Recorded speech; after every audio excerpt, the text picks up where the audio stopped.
para sair para o ministério. Nós íamos casar 1 ano depois do meu estágio. Eu tinha feito um seminário teológico, a igreja da qual eu fazia parte, você fazia um seminário teológico de 4 anos, fazia um estágio de pelo menos 1 ano, depois você servia por mais 4 anos, para então ser consagrado pastor. E eu, entendendo que era tempo de servir ao Senhor e ir para o meu estágio, Michelle e eu estávamos namorando, e eu falei para ela: eu não quero ir para o meu estágio sem você, porque eu quero cumprir o propósito de Deus junto com você. O propósito de Deus não era só para mim, era para nós. É nós. Eu não sou corintiano, mas é nós lá em casa. É nós no Pai. E então nós nos casamos e fomos para o ministério. No meu 2º mês como pastor de jovens, foi minha primeira experiência como líder de jovens. Eu fui para uma cidade do interior do Paraná, e aquela igreja estava experimentando algo novo. Uma cidade com 4.500 habitantes, tinha aproximadamente 40 jovens. Era muito jovem para uma cidade tão pequena. Mas eu e Michelle chegamos lá com muita fome de Deus, e aí eu ouvi falar de um cara chamado Espírito Santo. Eu vinha de uma igreja muito tradicional e conservadora, que não dava muita importância ao Espírito Santo. E ali eu tive os primeiros contatos com uma verdade de alguém tão incrível que é Ele. E aí os caras falavam do batismo do Espírito Santo. Falei: imagina, eu já sou pirado desse jeito, não sabia que eu ia ficar mais doido. Eu já era meio esquisito. E aí quando eles falaram disso, eu falei: eu quero esse negócio. E eu morava no interior assim, atrás da minha casa as vacas pastavam, tinha milho, tinha um monte de coisa, tinha mandioca plantada. Às vezes eu acordava de manhã com um barulho assim, eu abria a janela, era uma vaca mascando uns negócios lá. Falei: meu Deus. Dormiam umas raposas em cima do telhado da casa, era interiorzão. E uns 800 metros da minha casa assim tinha um vale, e lá nós dedicamos aquele lugar para oração. E eu comecei a ir todas as noites com os meus amigos, todas as noites, recém-casado. Eu deixava a minha esposa dormindo em casa. Tinha uma irmã da igreja, uma jovem, que a gente pedia para ela ficar até que eu voltasse. E eu passava as madrugadas orando todos os dias, buscando o Espírito Santo, como se eu precisasse fazer algum esforço. Mas foi muito divertido. E eu busquei.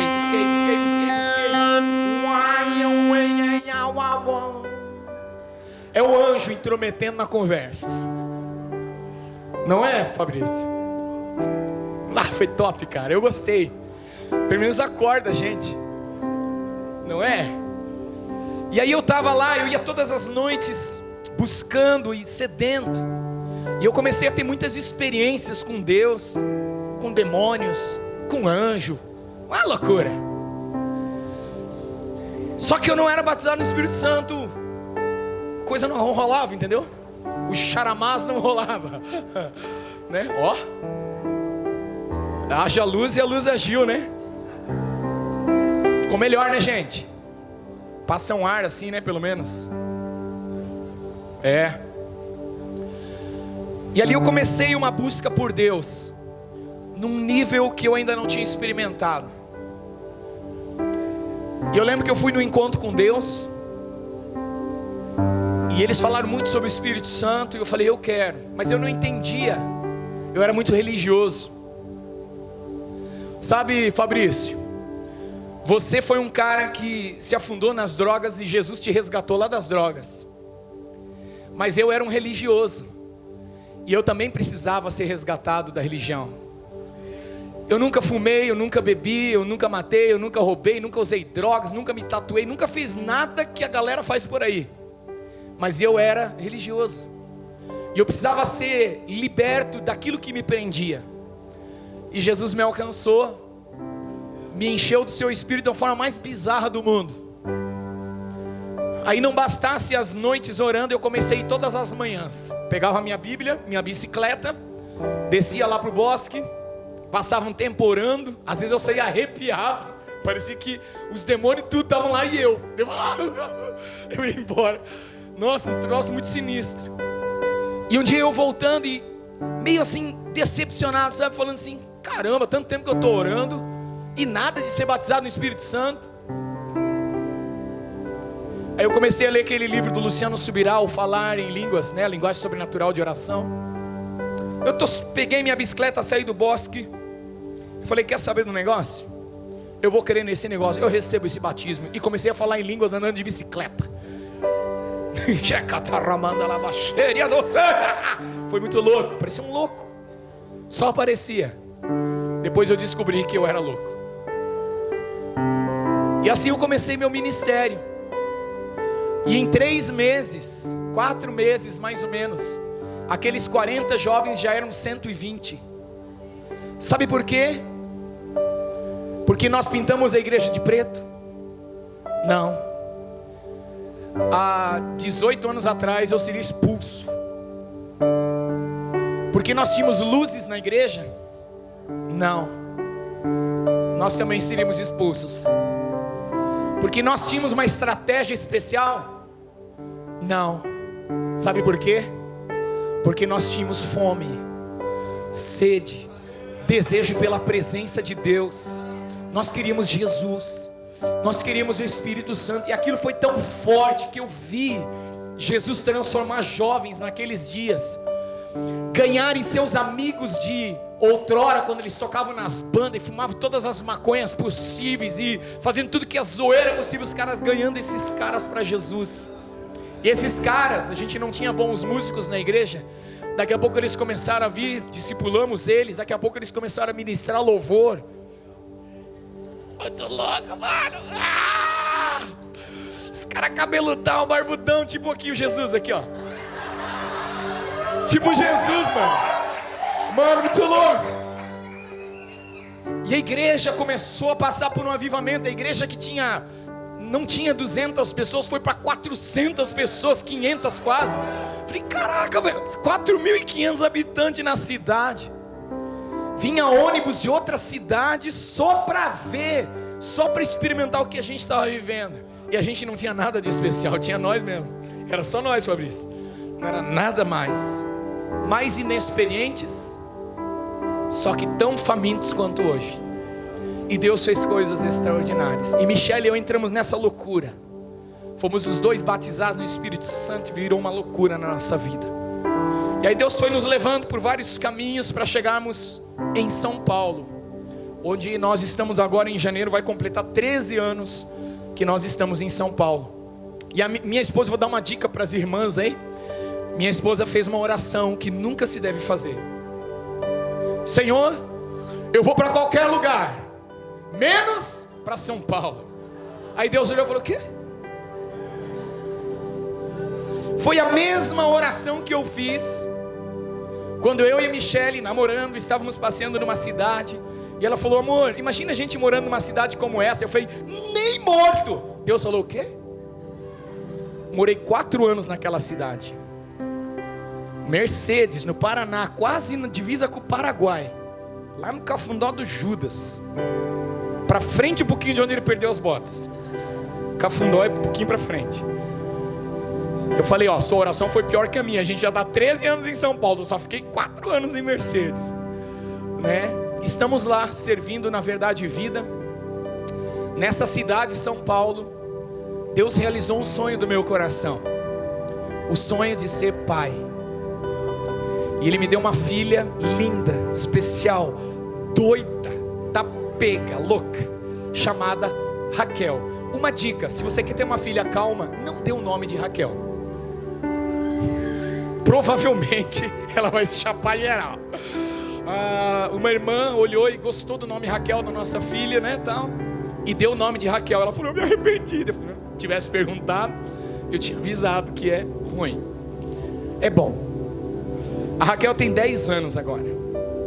Depois, eu sempre tive um sonho de ter um casal. E eu esperava ter o meu primogênito, um homem. Mas Deus quis me dar uma mulher. Só que, de novo, nós engravidamos, eu e a Michelle, e nós tivemos o segundo filho, o Samuel. Samuel tem agora 5 anos. Final do mês agora de 24, ele vai fazer 6 anos. E o Samuel é um profeta. Profeta mesmo. Deus falou para mim assim: esse menino vai ser um profeta. Eu criei. Só que nós tínhamos escolhido o nome Samuel antes de ele nascer, bem antes, uns 8 anos. Não, mais. Tinha tempo. Uns 12 anos antes, a gente tinha escolhido o nome dos nossos filhos. O menino vai chamar Samuel, a menina vai chamar Raquel. E a Michele ficou grávida do Samuel. Nós não sabíamos se era um menino ou uma menina. Eu queria que fosse um menino, eu tinha certeza que era um menino, mas eu tinha medo que fosse outra menina. Normal, né, gente? Aquela fé com incerteza ao mesmo tempo. Nós fomos fazer ultrassom e a Michele estava pensando já em mudar o nome. Felipe, Lucas, algum nome bíblico bem legal, mais moderno, uns 2000 anos antes. Né? Aí, nome novo. E nós fomos fazer ultrassom e a médica é uma amiga nossa lá da igreja. E ela falou: vocês querem saber o sexo da criança? Queremos. Ela falou: vocês vão ser pais de um menino. E o Espírito Santo falou dentro de mim: e o nome dele é Samuel, porque ele é um profeta. Eu falei: não fiz isso. Eu me comportei. Eu fiquei comportado. Falei: eu saí assim com a Michele, assim, falei assim: o nome dele é Samuel. Ela: nem vem, a gente já conversou. Mulher é sempre muito compreensiva quando você é assim muito direto. Nem vem, a gente já falou. Eu falei: tá bom. Então Deus vai falar com você. Ele vai ter que falar comigo. Aí minha esposa, de Deus ela, de Deus, gente, meninas que dançam. Eu fiquei imaginando a Michele aqui. Minha esposa, ela é líder de dança lá na igreja. E ela carrega uma unção que eu nunca vi em nenhuma mulher que dança. Nem a Sara da Bethel. Verdade. A gente estava sábado lá na Bethel, eu e ela, realizamos o sonho do nosso coração. E ela teve um tempo com a Sara. A Sara ministrou ela e tal. Um dia a Michele vem aqui para derramar e compartilhar a unção que ela carrega sobre a vida de vocês e as outras que dançaram aí que eu vi. Eu vi ela dançando aqui. Eu vi muito mover de Deus aqui. É muito legal, fecha aspas. Michele falou: então Deus vai ter que falar comigo. Eu falei: então Ele vai falar com você. No outro dia, ela foi e falou: Deus, o Senhor vai ter que falar. Eu ensinei ela que Deus tem que falar com a gente na palavra. Tudo que Deus falar tem que convergir na palavra, tem que confirmar na palavra. Aí ela falou: Samuel está no antigo, vou lá no novo. Foi em Atos dos Apóstolos, pensando que ia escapar. E Deus falou no texto bíblico: e nenhuma das palavras de Samuel caiu por terra. Ela: amor, eu entendi. Eu: yes. E o menino nasceu bonito, apesar de mim. Graças a Deus pela Michele, ele nasceu bonito. Mas bonito. A Raquel é linda, o Samuel é bonito.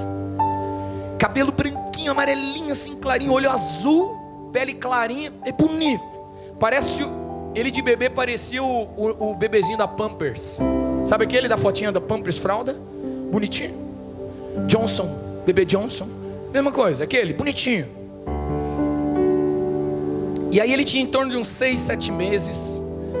E todo mundo falava: esse menino tem que, vocês têm que tirar foto dele, vocês têm que ir nesses lugares. E a gente foi ouvindo aquilo e, meu Deus, não estava descendo muito no meu espírito aquilo. E aí a Michele estava conversando com uma irmã da igreja que o filho era modelo fotográfico, desses de bebê, de coisa e tal, só que ele já era maiorzinho, de roupas e tal. E aí minha esposa conversando, naquela conversa eu saí fora, assim, eu virei assim, ó. Quando eu virei assim, dei uns 3, 4 passos, a mesma voz que falou que ele era Samuel e que ele era um profeta, ele diz assim: não foi para isso que eu te dei ele, porque ele é um profeta. Eu: fechou, demorou, é nós, nunca mais. Galera, é o seguinte, quem quiser tirar foto com ele, está liberado, só que nós não vamos vendê-lo. Ele vai ser consagrado ao Senhor.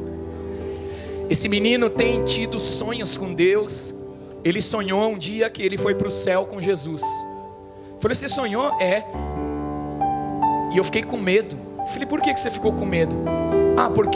Porque eu subi numa nuvem. Eu falei: é mesmo? E o que aconteceu no céu? Jesus me levou no céu. E o que ele fez com você? Ele brincou comigo. Eu falei, brincou com você?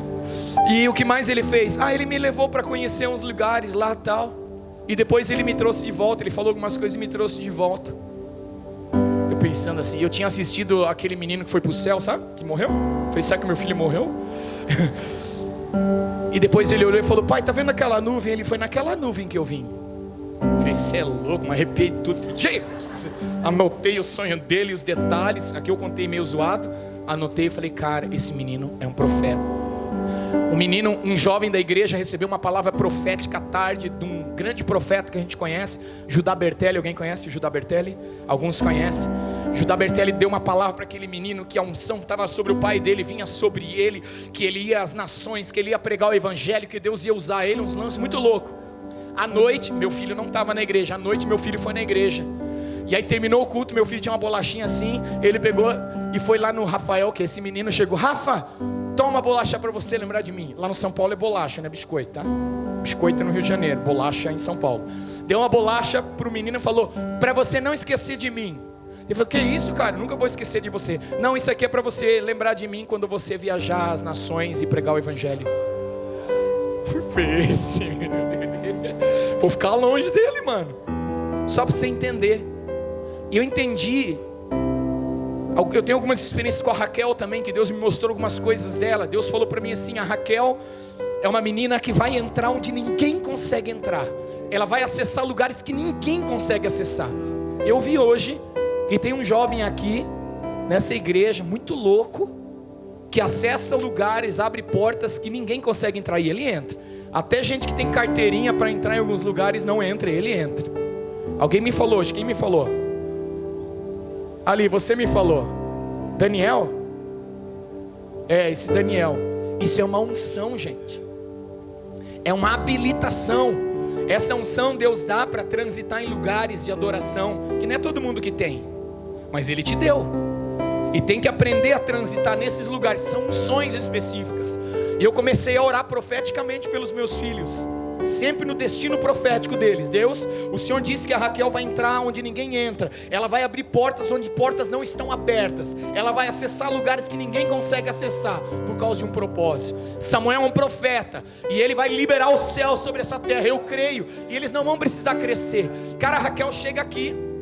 O Samuel, ele quase leva as moças ao delírio, porque ele é bonito, gente. Bonito, menino. Elas, e daí ele chega assim, ele é descarado. Ele chega e fala assim, você é linda. Elas, como se ele só tivesse falado para ela, entendeu? Fala para todo mundo, falei, rapaz, presta atenção. Fica dando cantada na mulherada. Bora, direita. Ele parou um pouco. A Raquel chega aqui, arruma um grupo de crianças, meninos, meninas, já começa a liderar a galera, já vem, vamos pra lá, não sei o que, já manda, mais menos. Um espírito de liderança, um negócio que é natural por causa da unção, por causa do propósito. Por que eu introduzi tudo isso? Para você entender que Deus faz coisas extraordinárias com pessoas simples. Não tem nada de extraordinário em mim, a não ser o que o Senhor faz em e através de mim. Não há nada de extraordinário em você, você é simples. Deus usa os que não são para reduzir a nada os que são, ou que pensam que são. Só que Deus vai trabalhar uma coisa muito importante. Eu quis colocar essa camiseta, eu vi que ela não estava fedida, porque eu uso um desodorante muito bom. Eu queria colocar essa camiseta para ministrar hoje à tarde. Identidade, quem eu sou? Você e eu precisamos saber quem nós somos, porque se eu souber quem eu sou, eu vou saber para que eu fui chamado. E se eu souber para que eu fui chamado, eu vou saber como me mover. E nós temos que saber como nos mover nesse tempo. Não dá para andar de qualquer forma. Eu olhar o meu filho, olhar a minha filha, olhar a minha esposa, a unção que ela carrega, e olhar para mim mesmo, entender e saber o que eu carrego. Eu preciso entender quem eu sou, para que eu fui chamado, e qual é a trajetória, qual é o processo, quais são os princípios e processos que eu vou ter que andar até chegar naquele lugar. Fazem 2 anos que eu assumi o ministério de jovens na minha igreja. 7 anos antes tinha um outro líder. Pensa num cara inalcançável. estrategista, visionário, organizado. Eu um Zé Lambão. Eu sou um. Falei, Jesus. E sempre os pastores da igreja diziam: Johnny precisa liderar um ministério de jovens.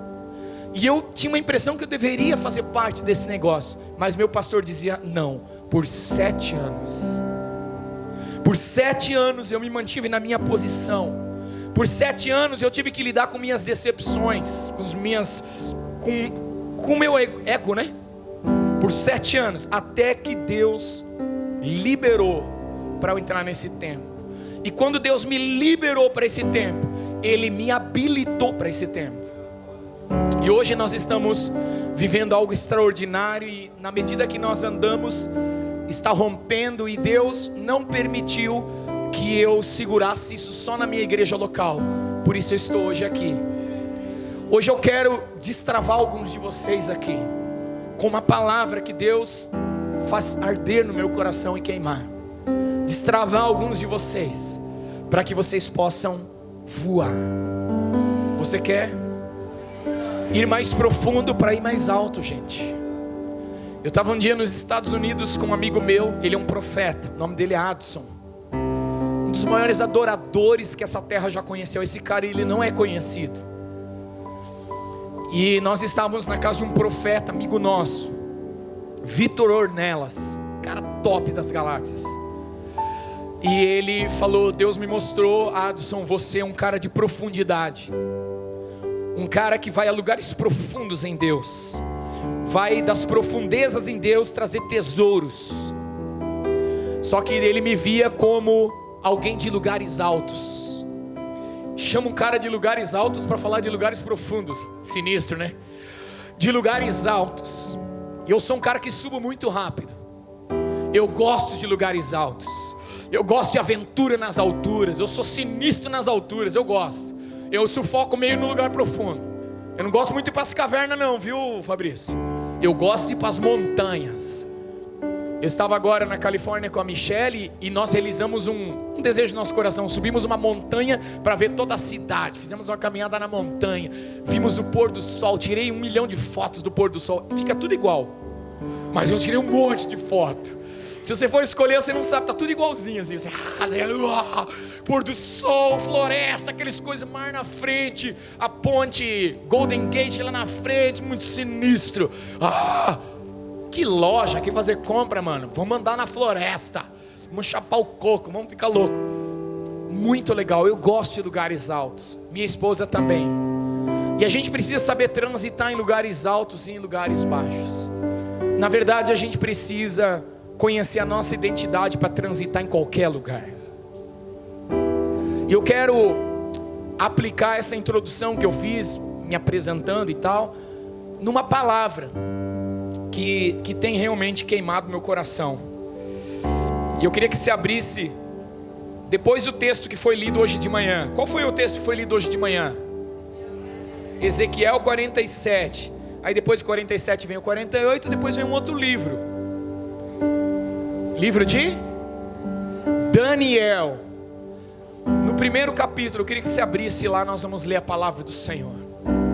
Pai, eu quero te agradecer pelo privilégio que nós temos nessa tarde. Apesar de estarmos cansados, porque o calor dá uma neutralizada na gente assim, temos o privilégio de mergulhar nessa palavra.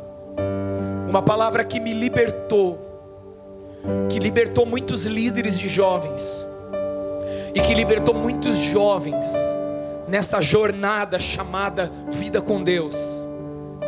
Eu quero pedir que nessa tarde o teu Espírito destrave todas as correntes, amarras, prisões que estejam no coração desses jovens. Como nós oramos hoje de manhã e profetizamos, nós estamos aqui para denunciar o espírito de morte e tirar a autoridade das suas mãos e liberar o povo de Deus para ser grande, forte e frutífero nessa terra. Pai, na autoridade que o Senhor nos concedeu, nós estabelecemos nas regiões celestiais dessa terra, chamada Rio Verde, um novo tempo, céus abertos, para que o reino de Deus seja estabelecido genuinamente neste lugar, e portas fechadas para toda obra das trevas nessa terra, em nome de Jesus.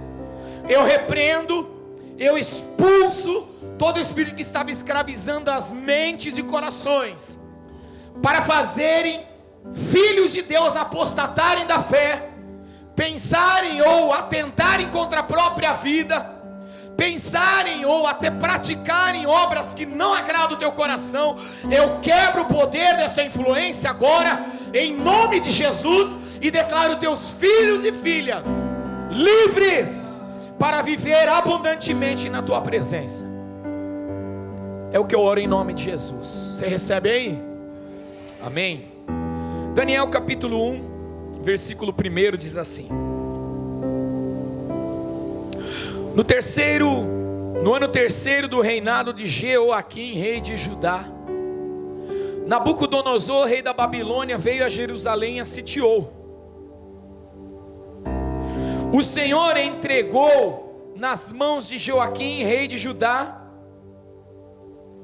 e alguns dos utensílios da casa de Deus.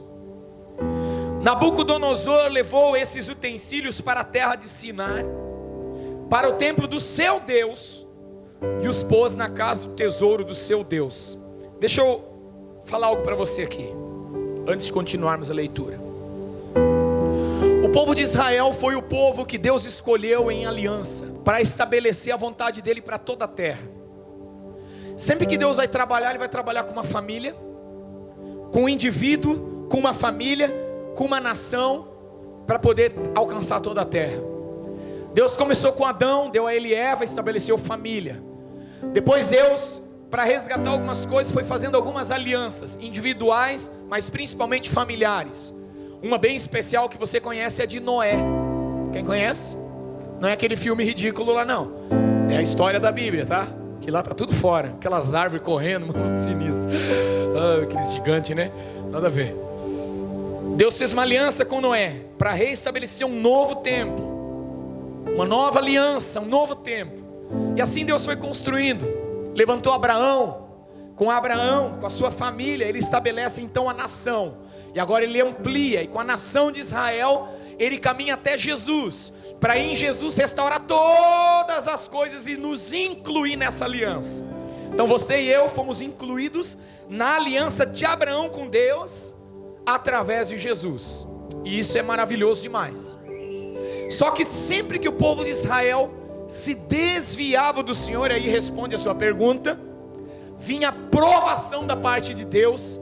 Deus permitia, e aqui o texto é bem claro, ele diz que Deus, o Senhor entregou, o Senhor os entregou o rei, entregou os utensílios da casa de Deus, entregou o povo, entregou todos eles a Nabucodonosor, que era inimigo do povo de Deus. Vamos olhar esse cenário. Nabucodonosor aqui ele está mais ou menos na figura de Satanás, um opressor, alguém que quer destruir as nossas vidas, alguém que quer mexer na nossa essência e nos desviar do propósito de Deus. Nabucodonosor. E Deus permite por causa do pecado. Por isso que santificação é importante, nós falamos hoje à tarde. Porque sem santificação você não tem a proteção, você não tem relacionamento com Deus, você não tem a proteção dele. Então Deus permitiu que o povo de Israel fosse levado cativo, escravo. Amém até aqui? Então não foi o diabo que levou eles cativos, foi Deus que permitiu. Por que Deus permitiu? Por causa do pecado. Diga, por causa do pecado. Diga, por causa do pecado. Sabe o que é pecado? Pergunta, o que é pecado? É errar o alvo. Deus mandou você ir para lá, vai para lá. Daí você vai para outro lugar, você errou o alvo, isso é pecado. Entende isso? Então quando o povo de Israel desvia aqui dos propósitos de Deus, Deus os entrega. E tudo que estava na casa, ou algumas coisas que estavam na casa de Deus, são levadas para a casa do Deus de Nabucodonosor. Imagine agora as coisas santas de Deus sendo levadas para um lugar de promiscuidade, que não tem nada a ver. Tipo aquele garoto que o Fabrício falou hoje, né? Que foi morar com um tio num centro de macumba. Crente, cheio do Espírito Santo, num lugar impuro. Coisa muito esquisita. E foi isso que aconteceu aqui. Só que eu quero continuar a leitura com você. Versículo 3 diz assim: depois o rei ordenou a Aspenaz, chefe dos seus eunucos, que trouxesse algum dos filhos de Israel, tanto da linhagem real como os dos nobres, jovens sem nenhum defeito, de boa aparência, sábios, instruídos, versados no conhecimento, e que fossem competentes para servirem no palácio real. Sabe o que eu vejo nesse versículo? Um dos alvos de Satanás. Diga assim: um dos alvos de Satanás sou eu. Você é e eu sou um dos alvos de Satanás. Quando eu estava hoje de manhã ministrando, eu olhei para vocês e fiquei pensando: que prejuízo para o inferno são vocês. Que prejuízo para o inferno são vocês. Que problema para os projetos de Satanás são vocês. Você é um problema para Satanás. Por isso, o alvo dele somos nós. E o texto fala de jovens, jovens sem defeito, jovens santos, jovens puros, guardados no Senhor, jovens sábios, jovens versados em entendimento, jovens que sabem se conduzir, jovens que são ensinados no caminho do Senhor. E quando eu olho o sistema babilônico que a gente vive, eu estava conversando com aquele jovem lá, como é teu nome mesmo? Desculpa, você.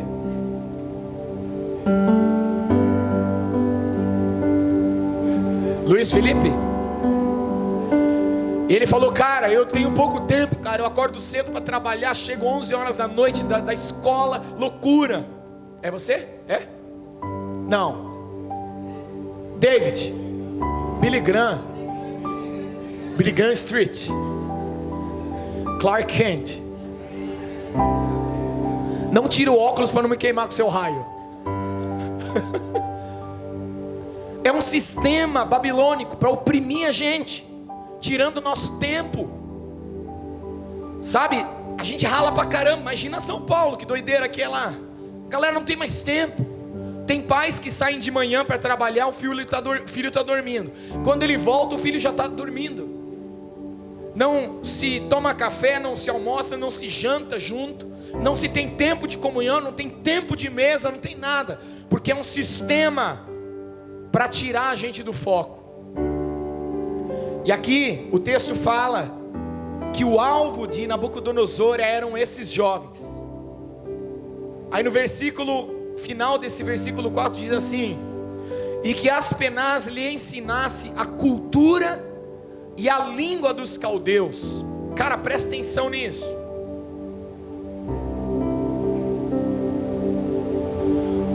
O que define uma nação? O que define uma nação? Cultura. Segunda coisa que define uma nação: língua. Linguagem. Sim ou não? O Brasil é conhecido lá fora por causa da sua cultura e da sua linguagem. Nós conhecemos outras nações por causa da sua cultura e da sua linguagem. Reino de Deus é uma cultura que tem uma linguagem. Só que quando Satanás vê a gente, ele fala: eu preciso mudar a cultura dela, e eu preciso mudar a linguagem dela. Então ele nos insere nesse ambiente que se chama vizinhança, cidade que a gente vive, escola, faculdade. E faculdade, mano, é um lugar sinistro. Conheço muitos jovens que deixaram de acreditar em Deus quando entraram na faculdade. Foram estudar medicina, psicologia, advocacia, né? Direito. Foram estudar essas coisas e começaram a se confundir. Por quê? Foram pressionados com uma cultura diferente, uma contracultura de reino, uma cultura de um reino oposto. Porque se eu mudar a cultura de alguém, eu mudo a forma dela se conduzir. Se eu mudar a linguagem de alguém, eu mudo a forma dela se conduzir. Eu destruo a vida dela. E Satanás tem olhado para a gente, a nossa geração, e tem tentado mudar a nossa cultura e mudar a nossa linguagem. E olha só que interessante esse texto. Versículo 5 diz: o rei determinou que eles recebessem uma alimentação diária. Diga alimentação diária. Uma alimentação diária, tiradas das finas iguarias da mesa real e do vinho que ele, o rei, bebia. Os jovens, antes de falar isso aqui, cara, presta atenção. O rei estabelece um cardápio. O que os nutricionistas falam sobre comer? Você é aquilo que você come. Se você se alimenta de algo, aquilo vai modificar você, vai influenciar você. A sua alimentação natural ou vai te deixar com uma pele mais bonita ou ruim, cabelo melhor ou pior, corpo pode engordar muito ou não, dependendo do tipo de alimentação que você comer. E é a estratégia aqui com a alimentação é parar você. Você está pegando? Eu sei que você não está gostando de ouvir isso. Continuação do versículo. Está gostando de ouvir isso? Os jovens deveriam ser educados ao longo de 3 anos. Quantos anos? E ao final desse período, passariam a servir o rei. Aquilo que vai ser investido na nossa vida para mudar a nossa cultura, a nossa linguagem,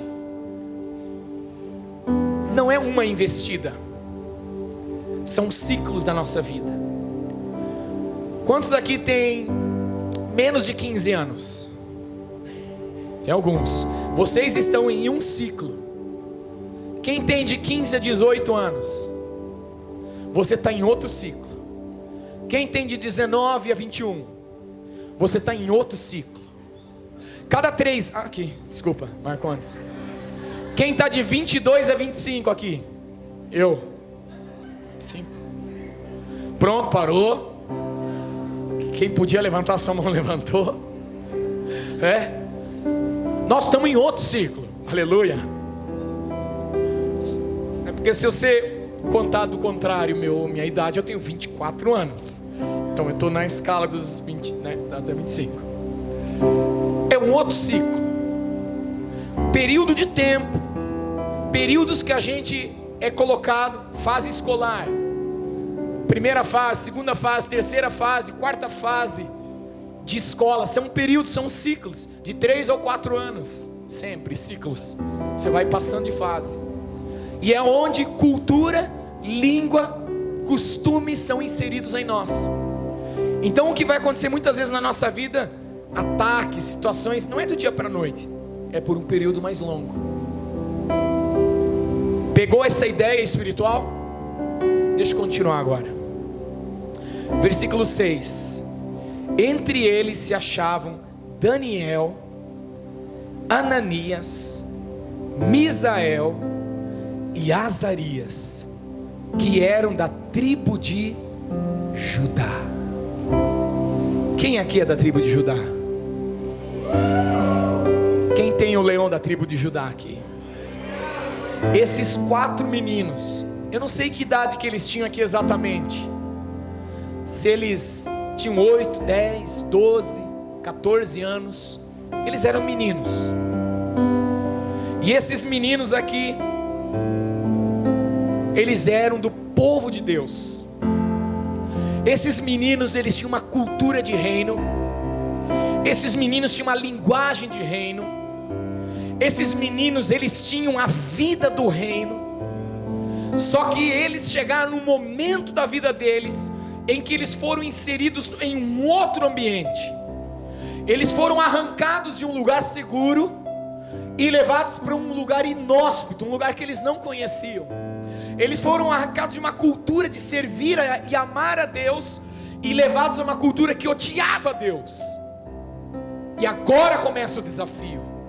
Quando você vai para a escola, a primeira fase, quando você entra na faculdade, que é praticamente a última fase, situações difíceis, que às vezes você vai morar longe do seu pai e da sua mãe, que você não vai ter a igreja que você ama, vai ter que ir para um outro lugar e de repente fazer novos amigos, e vai ser sobrecarregado com uma outra cultura.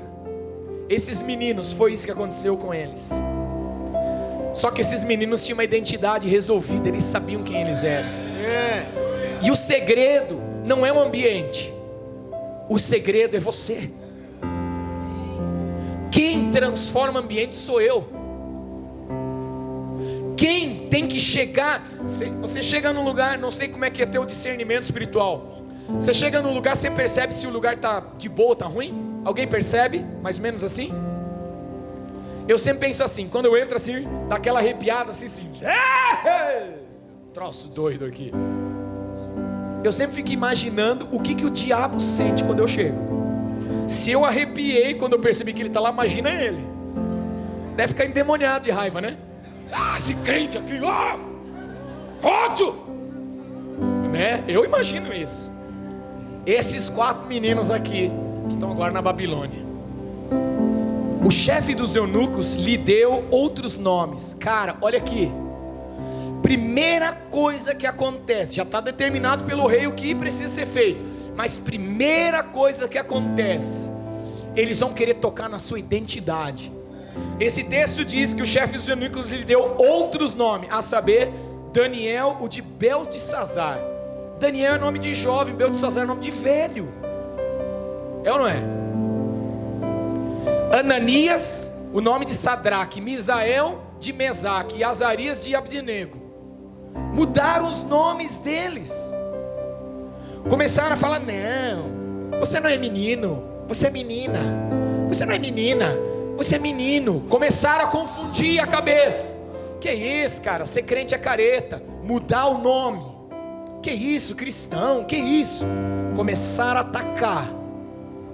Só que eu imagino, cá comigo, que os caras se chamavam assim: e aí Misael, e aí Azarias, e aí Daniel, e aí Ananias. Eles não se chamavam de Beltesazar, Sadraque, Mesaque e Abdenego. Eles se chamavam pela identidade que eles carregavam. Você e eu temos que saber quem nós somos, porque senão, se você não souber por dentro quem você é, qualquer coisa fora vai mudar você e vai te destruir. Só que olha o que aconteceu. Versículo 8. Daniel resolveu não se contaminar. O que Daniel fez? Propôs no seu coração, resolveu não se contaminar. Quem resolveu isso? Daniel. Daniel resolveu não se contaminar com as finas iguarias do rei, nem com o vinho que ele bebia. Por isso pediu ao chefe dos eunucos que lhe permitisse não se contaminar. E Deus concedeu a Daniel misericórdia e compreensão da parte do chefe dos eunucos.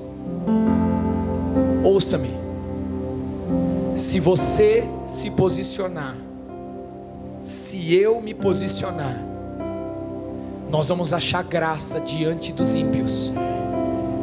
Lá na faculdade, lá no trabalho, alguma coisa vai acontecer. Se eu me posicionar, se você se posicionar, algo extraordinário pode acontecer. Olha só. E Deus concedeu a Daniel misericórdia e compreensão. Porém o chefe dos eunucos, versículo 10, disse a Daniel: tenho medo do meu senhor, o rei que determinou o que vocês devem comer e beber. E se ele perceber que o rosto de vocês está mais abatido do que o rosto dos outros jovens da mesma idade, se isso viesse a acontecer, vocês poriam a minha cabeça em perigo diante do rei. Aquele cara ficou preocupado que ia dar ruim para ele. Então o que Daniel fez? Versículo 11. Então Daniel foi falar com o chefe, o cozinheiro-chefe, a quem os chefes dos eunucos haviam encarregado de cuidar de Daniel, Ananias, Misael e Azarias. Daniel disse a ele: por favor, eu vou ler nessa versão aqui, tá? Por favor, faça uma experiência com esses seus servos durante 10 dias. Diga 10 dias. Ele falou assim: eu peço que o Senhor faça uma experiência com os teus servos por 10 dias.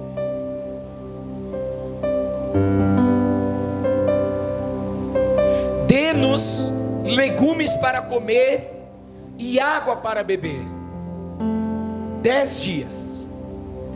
10 dias permita que a gente não coma essa porcaria. Não foi isso que ele disse. 10 dias. Versículo 13. Depois compare a nossa aparência com a dos jovens que comem das finas iguarias do rei. Falou: cozinheiro, tem coisas que você tem que falar com o Masterchef. Não adianta falar com os carinha da cozinha geral. Tem que falar com o cara que manja. Só experimenta a gente por 10 dias. E dependendo do que enxergar, o Senhor decidirá o que fazer com esses teus servos. Eu quero que o Senhor aceite o meu posicionamento de 10 dias. E dependendo do que você vê, pode fazer o que quiser. Cara, você tem que saber o que está fazendo para desafiar alguém a te testar por 10 dias e decidir o teu futuro. Só que quem tem a sua identidade resolvida, quem conhece o seu Deus e anda na sua presença, não tem medo. Deixa eu continuar aqui. Cara, eu acho essa história fabulosa. O cozinheiro-chefe concordou e fez a experiência durante 10 dias. No fim dos 10 dias, diga assim: no fim dos 10 dias, a aparência dos 4 jovens era melhor e eles estavam mais robustos do que todos os jovens que comiam das finas iguarias do rei. Posso te fazer um desafio? Decida por 10 dias. 10 dias andar na presença de Deus. 10 dias ir profundo em Deus. 10 dias jogar o seu celular no lixo.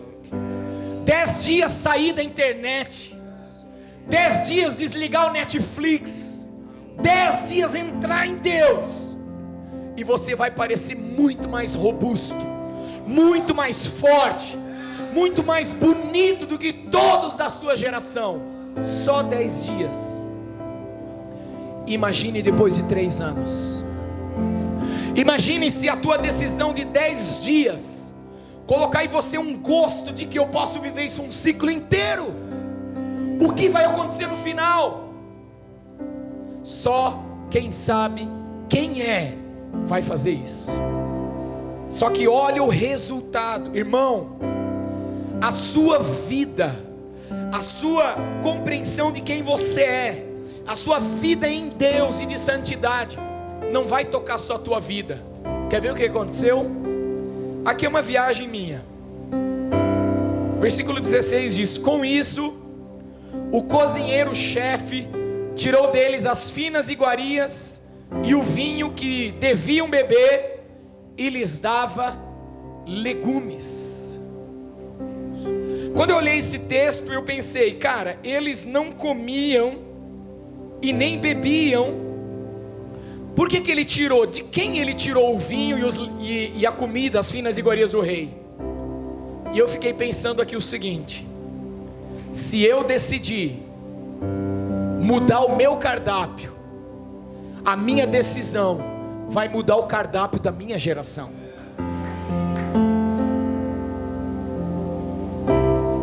Porque a galera vai começar a comer o que eu como.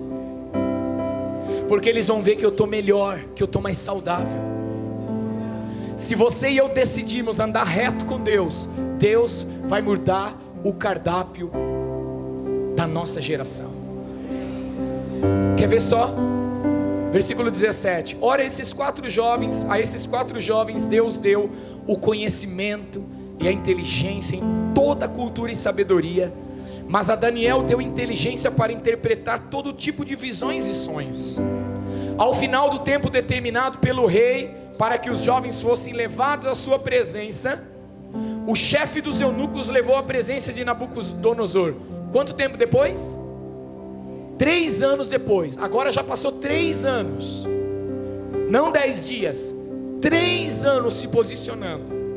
Ao final do tempo determinado, versículo 19: então o rei falou com eles, com todos eles, e entre todos não foram achados outros como Daniel, Ananias, Misael e Azarias. Por isso passaram a servir o rei.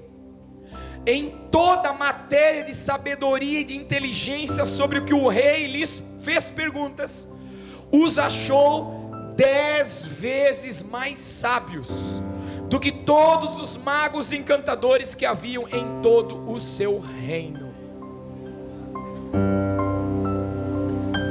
Posicionamento por causa de quem eu sei e quem eu sou. Sabe, queridos, sabe por que muitas vezes você e eu cedemos? Pergunta assim: por que, pastor? Ih, está muito fraco, eu não vou nem responder. Porque nós não sabemos o que nós carregamos.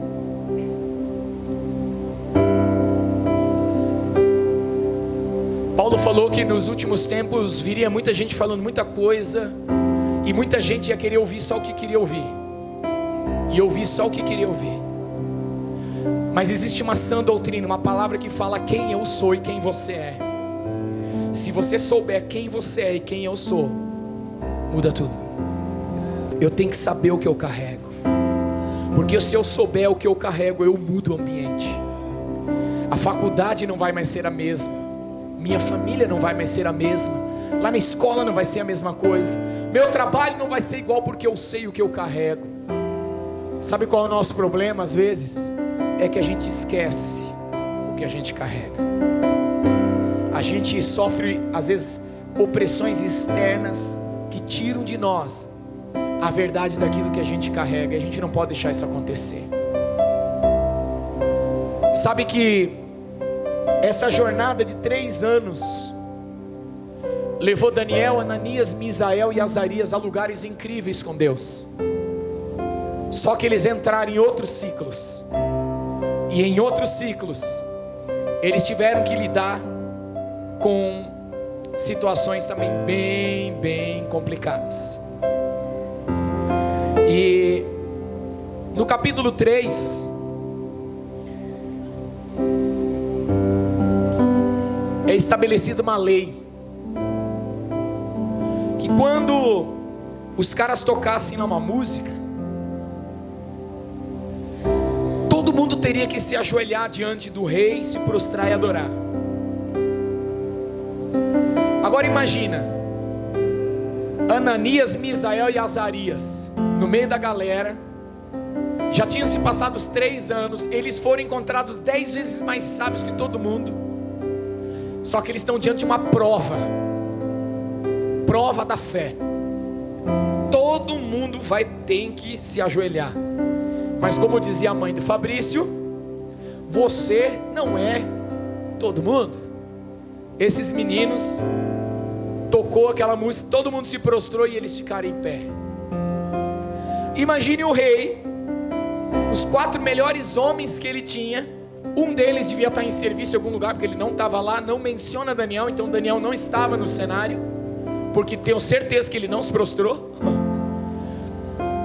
Os 3 estão lá e não se prostram. Imagina o rei agora, ele chega e fala, então, eu fico imaginando assim.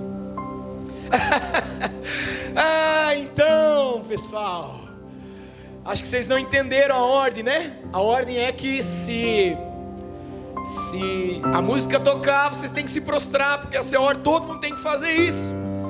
E se vocês não fizerem isso, vocês vão ser jogados na fornalha ardente de fogo. Ok? Então vamos dar uma chance para vocês. E vai tocar a música de novo, vocês se prostram. Toca aquela música ridícula de novo. E os 3 ficam em pé. O rei fica furioso. O rei fica endemoniado. Satanás fica endemoniado, gente. Fica louco, ele fala, não acredito, esses caras estão me afrontando. Eu dei a ordem. Só que eles tinham se colocado o seguinte: ok, nós não vamos nos prostrar, mas não vamos pagar o negócio, tem que pagar, tem que ir para a fornalha, nós vamos para a fornalha. E o rei falou, quero ver o Deus de vocês, livrar vocês da fornalha, não sei o que, babá. Eles falaram assim, rei, fica sabendo o seguinte: se Deus nos livrar, livrou. Se Ele não nos livrar, fica sabendo o seguinte: nós não vamos nos prostrar. Nós sabemos quem nós somos, nós sabemos quem nós servimos, e nós vamos não entrar nessa onda aí não. É o que eles fizeram. O que acontece na história? Tem uns caras monstruosos, fortão assim, que vão levar eles para a fornalha. Quando esses caras chegam perto do fogo para jogar Sadraque, Mesaque e Abednego, o nome é Ananias, Misael e Azarias, os caras morrem queimados. E os 3 caem lá dentro, amarrados. O rei dá uma olhadinha, não sei se era um buraco, se era uma porta. Ele dá uma olhadinha e fala assim, eu não joguei 3 lá dentro? Eu estou vendo 4. Eu vejo os 4 soltos, eu joguei amarrado. Os 3 estavam amarrados, está todo mundo solto. E o 4, eu vou usar minha imaginação santificada, tá? O 4 parece Jesus, velho. É como um dos filhos dos deuses. Parece Jesus, mano. E aí ele chama aqueles caras para fora. E acontece todo aquele milagre. Se você souber quem você é, se você se posicionar diante das adversidades e for jogado numa fornalha que está 7 vezes mais quente do que a primeira, imagine 1000 graus a primeira, imagine 7.000 graus a segunda. Se você for jogado dentro de uma fornalha de 7.000 graus, sabe por que ela não vai te queimar? Porque fogo não queima quem já está queimando. Meu Deus. Se você está queimando porque você sabe quem você é, velho, não vai dar outra, você não vai queimar. A Bíblia diz que a chama, o fogo não vai te queimar. Não vai, porque você já está queimando. Nós fomos chamados para fazer a diferença, e nada que Satanás fizer contra nós vai destruir a nossa vida, mas vai cooperar para o propósito de Deus. Fica uma dica para você: Satanás é servo de Deus. Ele só faz o que Deus deixa. Se Deus disser não, é não. Se Deus disser pode tocar, mas só até aqui, ele vai ter que fazer exatamente o que Deus disse. Capítulo 6 é uma experiência de Daniel.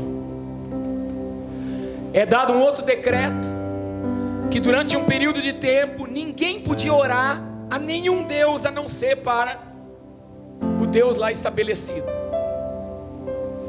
E Daniel orava quantas vezes ao dia? 3 vezes. 3 vezes ao dia. E aí os caguetas, os X9, falaram para o rei: Daniel tá... Porque os X9 lá, eles armaram para Daniel. Lembram da história? Armaram para Daniel. Vamos pegar esse cara, não dá mais.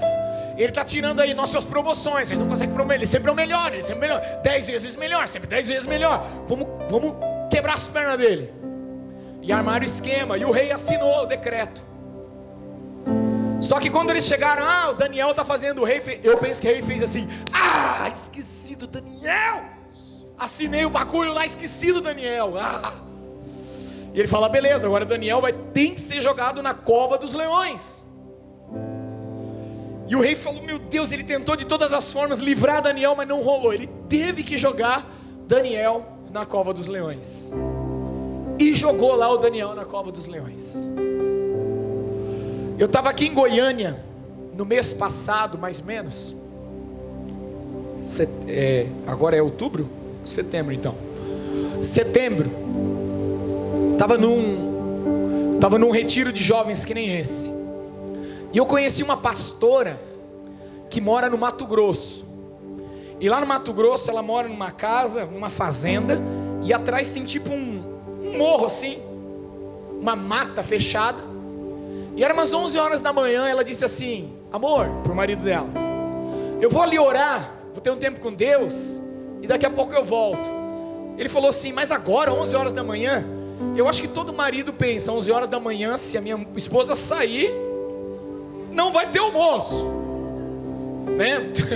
Mas agora? Ela falou: não, agora. Ela pôs a mochila dela nas costas, uma garrafa de água, um radinho, um aparelhinho lá com o celular, pro sonzinho, e subiu a montanha dela lá, falando em línguas e feliz da vida. Só que no Mato Grosso, lá naquela mata, tem bicho, sim ou não? E tem um bicho chamado onça. E a irmã está andando na picadinha assim, de repente para uma onça na frente dela. 11 horas da manhã. E diz que, eu não sei, mas dizem que quando a onça estica o bigodinho dela assim, tim, e rosa pra tu, mano, perdeu o playboy. Nhaque. E ela, ai meu Deus, pensou: Jesus, é que eu faço agora? E diz que do nada a onça, pum, saiu fora. Aí eu virei para ela assim e falei: ei pastora, você tá com uma cara de onça pior do que a onça, né? Sabe o que ela me respondeu? Não, é que ela não sentiu o cheiro de carne.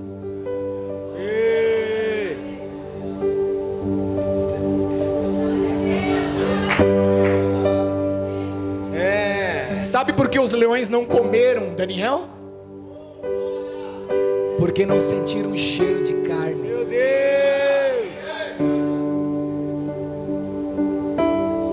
O rei levanta aquela manhã preocupado: meu Deus, será que Deus porventura o Senhor livrou Daniel?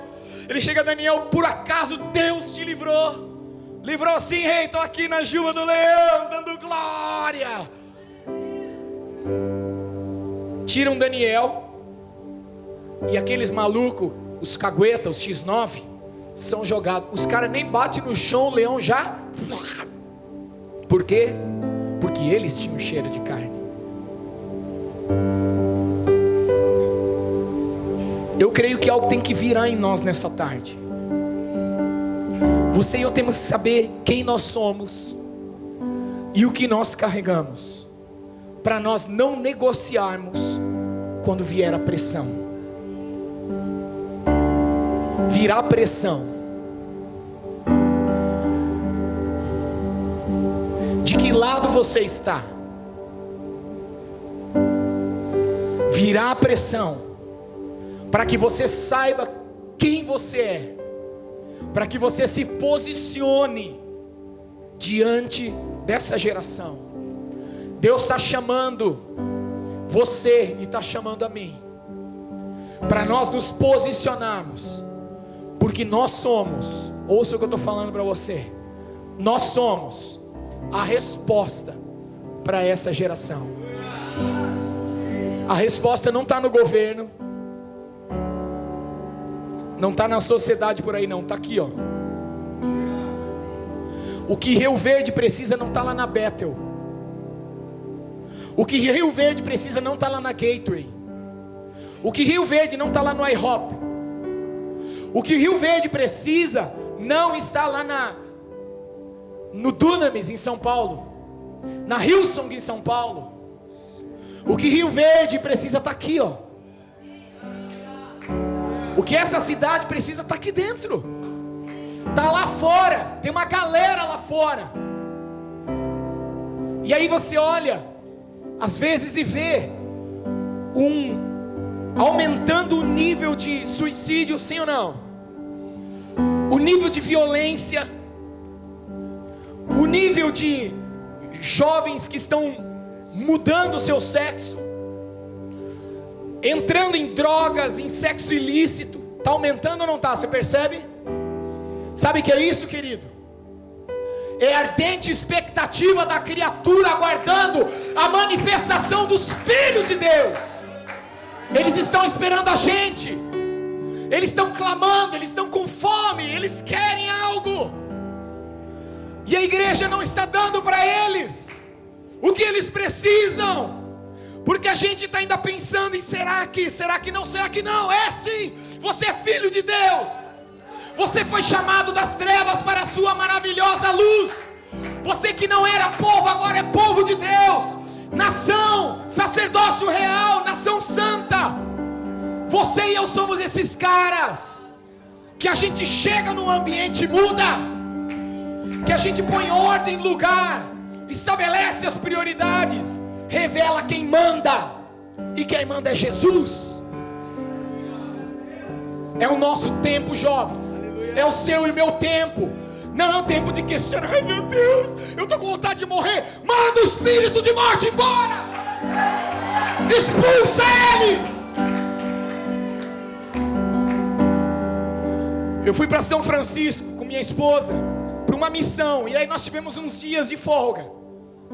E a Michelle falou assim para mim: amor, vamos correr na Golden Gate? Eu falei: vamos. Me chama a correr. Eu só não consigo correr tanto que nem ela corre muito longe. Eu corro rápido, ela corre longe. E a gente foi lá, andamos um pedaço, tiramos uma foto. E eu parei assim no parapeito assim da ponte, já onde não tinha grade. E eu olhei ali para baixo, caraca, que alto! Tem 220 metros de altura até na água da ponte assim. E quando eu parei no parapeito assim, eu percebi o espírito de morte naquele lugar. E é como se ele falasse assim: se joga, se joga. Ele estava com fome de morte. Eu falei: você é doido, mano? Se joga. Peguei minha mulher, saímos correndo, fizemos filmagem. Só que ficou na minha cabeça aquele negócio. Falei: cara, que sinistro. Depois eu conversei com o pastor da igreja. Ele falou que a Golden Gate é a ponte onde mais pessoas pulam e se suicidam no mundo. É uma média de 36, 38 suicídios por ano naquela ponte. E está crescendo. E eu senti aquele espírito de morte. Passou uns dias, a gente estava vindo de carro pelo outro lado. Pá, o trânsito parou. Falei: ué, a ponte está fechada, está cheia de corpo de bombeiro, polícia. Perguntei para a dona da casa que estava recebendo a gente: será que alguém pulou? Ela: ai meu Deus, tomara que não. E eu falei: cara, acho que alguém pulou. Estava com um sentimento ruim. Quando chegamos perto da parte onde tinha gente, tinha os carros de polícia, ambulância, e tinha um guindaste assim do lado de fora, com os bombeiros do lado de fora, içado. Alguém tinha pulado. E quando eu passei pelo outro lado, no meu espírito eu senti assim: agora eu estou satisfeito, porque alguém já pulou. O mesmo espírito de morte deu a entender para mim que ele estava satisfeito. Eu falei: não dá mais. Cara, você e eu precisamos nos posicionar. Parar de chorar e choramingar. Cara, tá difícil. Cola em alguém que está mais forte que você. Fala: me ajuda. Vamos para cima, eu preciso. Eu imagino Daniel falando com Ananias, Misael e Azarias: cara, vocês estão comigo, estou com você. Então vamos lá, começar a buscar Deus. Ô gente, às vezes você vai estar num lugar longe, você não tem seu pai, você não tem sua mãe, você não tem seu pastor, você não tem ninguém, mas você tem Jesus. Você tem o Espírito Santo em você, e você tem que se garantir nele. Você tem que se posicionar nele. Você precisa ordenar as coisas por causa dele em você. Cristo em vós é a esperança da glória de Deus. Chegou o tempo da gente revolucionar a nossa geração. Chegou o tempo de nós mudarmos as estatísticas. Que história é essa de pastor se suicidar, cara? Que isso? Vamos mudar esse negócio. Vamos nos levantar com uma geração que sabe quem é, que conhece o seu Deus, que anda na presença dele e que vai fazer notório o nome dele nessa geração. Eu não sei você, mas eu estou muito afim. Eu estou muito afim de ver coisas incríveis acontecerem nessa geração. E esse é o tempo. Cara, eu estava vindo para cá no carro. O irmão estava trazendo a gente de Goiânia para cá. Eu dormi. De repente eu meio que acordei assim, dormindo acordado. Eu vi nosso carro derrapando, capotando, acidentando feio. Falei, que troço sinistro, mano. Quando eu cheguei aqui, os irmãos estavam falando assim, que ultimamente estava acontecendo muito acidente, do nada assim. Acidentes de trânsito, espírito de morte. Cara, se o espírito de morte está agindo nessa cidade, deixa eu te falar uma coisa. Se eu não me engano é 2 Coríntios 4:11. Diz: se habita em vós o espírito daquele que ressuscitou a Jesus dentre os mortos, esse mesmo espírito que a Jesus ressuscitou dentre os mortos vivificará também o vosso corpo mortal. Eu acredito que se nós conhecermos o espírito que nós carregamos, nós vamos mudar a realidade espiritual da nossa cidade. Eu tenho feito missões com alguns jovens lá da igreja, 2 anos seguidos. Um ano fomos para Bahia, uma cidade chamada Jeremoabo, e eu vou terminar com isso, porque já são 6:12. E o outro ano nós fomos para uma cidade, agora esse ano em julho, nós fomos para uma cidade chamada Autônia, no Paraná, divisa com o Paraguai. E nós tivemos experiências incríveis de ver uma cidade ser transformada em 10 dias. 10 dias. Me comuniquei com o pessoal da cidade e falei assim, olha, com alguns pastores. Eles falaram assim, aqui é muito difícil, as igrejas são desunidas. Eu falei, beleza, mas fale com todas, diga que nós estamos indo e que nós queremos abençoar a cidade junto com eles. Deus nos deu uma estratégia de 3 coisas fazendo aquelas cidades. Primeira, levantar altares de adoração. Então nós começamos a estabelecer altares de adoração em todas as entradas da cidade, e um QG, um quartel-general, para termos tempos de adoração, altares de adoração, quebrando as forças malignas através de intercessão, batalha espiritual, e levantando altares de adoração, estabelecendo a palavra de Deus naquele lugar. Falando com as igrejas locais começaram a vir, e os jovens começando a ser cheios do Espírito Santo, e a cidade ficando impactada, a igreja da cidade ficando impactada, porque nós começamos a gerar unidade, o espírito de unidade na cidade. E o terceiro ponto era sairmos evangelizar. Nós ganhamos mais de 1.500 pessoas para Jesus em 5 dias. 5 dias, mais ou menos 80 jovens. Em 5 dias ganhamos mais de 1.500 pessoas para Jesus. Os céus da cidade mudaram. A cidade era uma cidade de contrabando de cigarro. Polícia Federal entrou nos dias que nós estávamos lá, fechou toda a fronteira, acabou com tudo aquilo lá. Empresas não iam para aquela cidade porque tinham medo. Quando nós saímos na semana seguinte, uma empresa grande se instalou naquela cidade. A cidade mudou, a igreja mudou, por causa de 10 dias de consagração e ação naquele lugar. Cara, a gente só precisa de 10 dias. 10 dias. Hoje talvez é o primeiro dia de 10 dias. Hoje talvez é o primeiro dia, cara, porque deixa eu falar um negócio para você. Congressos como esse só te inspiram, mas o que muda a sua vida é o que você vai fazer amanhã. O que você decidir. Daniel decidiu no seu coração que ele ia fazer isso. Proponha no seu coração um tempo com Deus, e você vai ver o que ele vai fazer através de você. Eu não sei você, mas eu estou afim. Eu estou afim de mais fundo. Eu estou afim de estabelecer coisas mais profundas. Eu estou afim de ver Deus ver Deus movendo nessa cidade como Ele nunca pôde mover, porque Ele nunca tinha encontrado uma galera tão chapada, doida que nem vocês. Eu estou muito afim de ver isso. Eu estou muito afim de participar disso. Eu estou muito afim de ouvir essas coisas. Eu estou muito afim de ouvir pelas nações e por todo canto que a gente for. Cara, vocês não sabem o que está acontecendo em Rio Verde, velho. Você vai lá na Bethel, o mundo inteiro vem lá para saber o que está acontecendo. Já pensou? Daqui a alguns anos, poucos anos, daqui 2 anos, daqui 3 anos, fechamento de um ciclo, o mundo inteiro vem para cá para saber o que está acontecendo em Rio Verde. O que está acontecendo? Que cidade é essa? Que lugar é esse? O IHOP, que há 20 anos eles oram 24 horas por dia e tem um ministério incrível, fica lá no Cafundó do Judas, lá não tem nada, mano. É um deserto. Não tem nada em volta da igreja, nada, mano, nada. Só umas casinhas, não tem nada. E é um mover de Deus. Não é o lugar, é o ambiente que a gente gerou em qualquer lugar. Rio Verde pode ser conhecida como a cidade onde Deus está se movendo, se você e eu nos posicionarmos com a nossa identidade resolvida. Sabemos quem nós somos e o que nós carregamos. Eu fui lá na Bethel, eu achei que a Bethel era um lugar da hora. Velho, é lá no mato. Esses caras gostam de mato. É lá num canto assim, a entrada da cidade não tem nada, tem um posto de gasolina. Aí você entra na entrada da cidade, só tem um posto de uma lanchonete. Você pega uma ruazinha que vai para um lugar nenhum e chega na igreja, final de rua. Não tem nada, velho. Um mover de Deus que as nações inteiras estão bebendo. Por quê?